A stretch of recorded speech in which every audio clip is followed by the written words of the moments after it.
When you think of our wonderful city here in London, as with most wonderful cities around the world, there are certain things, are there not, that really signify that you're in this country or something, in your country that people go, definitely in Italy, definitely in Venice, whatever, It's just one of those things, isn't it? Now, when you think of London, a lot of people might think of me.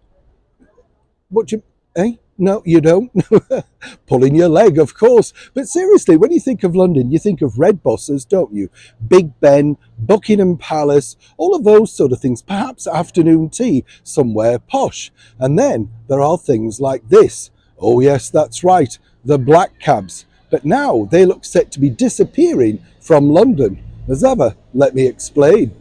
Hi, good morning. How are you? Nice to see you today. And as ever, thank you so much for joining me on a beautiful, crisp winter's day. Yes, we've had the longest day now, haven't we? So apparently it should be getting lighter at certain points. Not holding my breath on that, what are you? Oh goodness, we've had terrible weather over here. And if you are up in Scotland, I believe it's very bad over there. And of course, certain parts of Ireland, terrible, I know.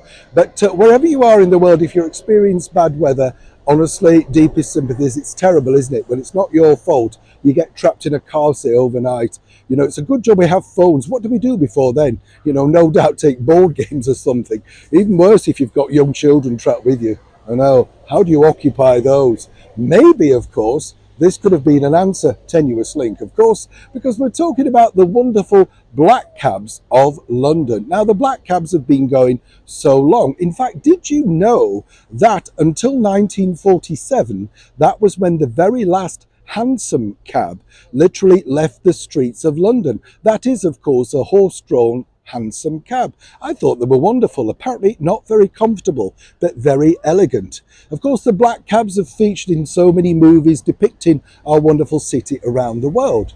But now they're in a steady decline. And it really got me thinking when I saw this particular report, and I wanted to share it with you. You see, you don't get many young people now becoming black cab drivers. They have to do the knowledge, which is the sort of route mastering fine that they have to put together, and that can take quite a long time. On top of that, they now all have to buy electric black cabs, very expensive, because of the Mayor of London, Sadiq Khan.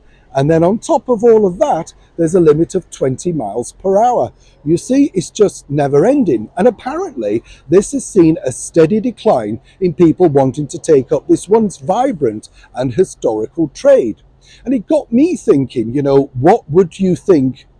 And it also got me thinking, will you miss the black cabs of London? Or like me, genuinely, I only really take them as a treat or in desperation, simply because, no disrespect to the black cab drivers, they have proven now to be very expensive.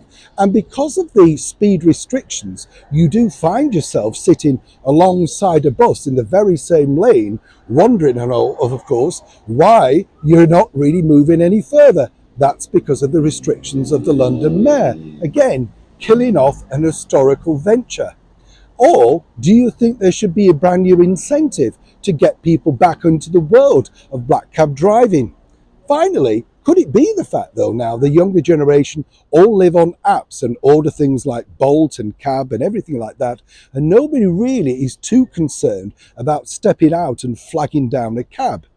I don't know about you, but when you look at the golden days, of course, what we call the golden days, and you saw those very posh people stepping out of those wonderful hotels and a nicely dressed doorman clicking his fingers, and then a cab turned up as you stepped out, looking elegant to go to the theatre. Of course, all in our dreams, I understand that.